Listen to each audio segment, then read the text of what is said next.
explication à ce syndrome d'effondrement des colonies?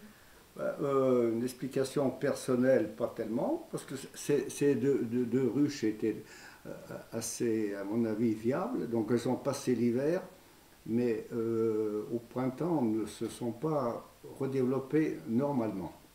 Surtout une qui était une reine de 3 ans, qui avait très bien marché la saison précédente. Alors j'ai contacté le syndicat avec l'agent sanitaire qui est venu faire une visite très précise et il n'a pas trouvé de maladie caractéristique. Les ruches étaient mortes de mort naturelle, il n'y avait pas de signe tangible de maladie déterminée. Alors évidemment, on peut invoquer plusieurs choses.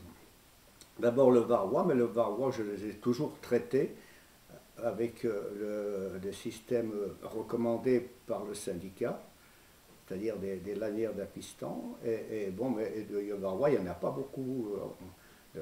C'est pas le varroa qui est en cause, mais enfin, il y a d'autres facteurs qui peuvent très bien jouer. Mais en principe, je crois que nos abeilles, maintenant, avec tous les croisements de l'importation de nouvelles variétés d'abeilles, sont moins solides. Auparavant, nous avions l'abeille noire de Savoie, qui était tout à fait adaptée au climat et à la région, et qui perdurait plus facilement. Parce que des pesticides dans notre petite vallée, il n'y en a pas, il y en a pratiquement peu, quoi. C'est une agriculture privée, familiale, voilà. Et autrement, les maladies connues, on les soigne, c'est pas ça non plus. Donc, il y a d'autres possibilités qu'on suppose. Et quelles sont-elles? Quelles sont ces possibilités? Maintenant, on invoque soit donc, les ondes, des nouvelles ondes qui pourraient les gêner dans leur direction. Mais et puis maintenant on parle comment ça s'appelle, du bourdon asiatique.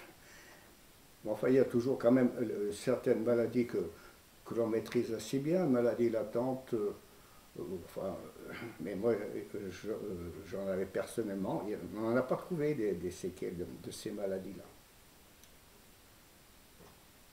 Voilà, je reste donc dans le doute à ce sujet.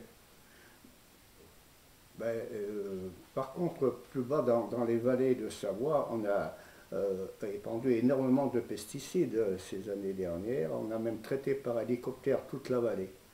Mais nous avons été épargnés à ce moment-là. Je ne sais pas si je l'ai dit, mais enfin, on dit bien que dans les ruches, d'après les anciens agriculteurs, la perte est de 15% par an. La perte moyenne. Alors bon, moi je n'ai rien. Quelque chose de nouveau, c'est quelque chose de normal cette perte de 15%. Ouais, oui, moi je n'ai pas perdu l'année dernière, j'en ai perdu 2 là, mais enfin, le problème n'est pas résolu.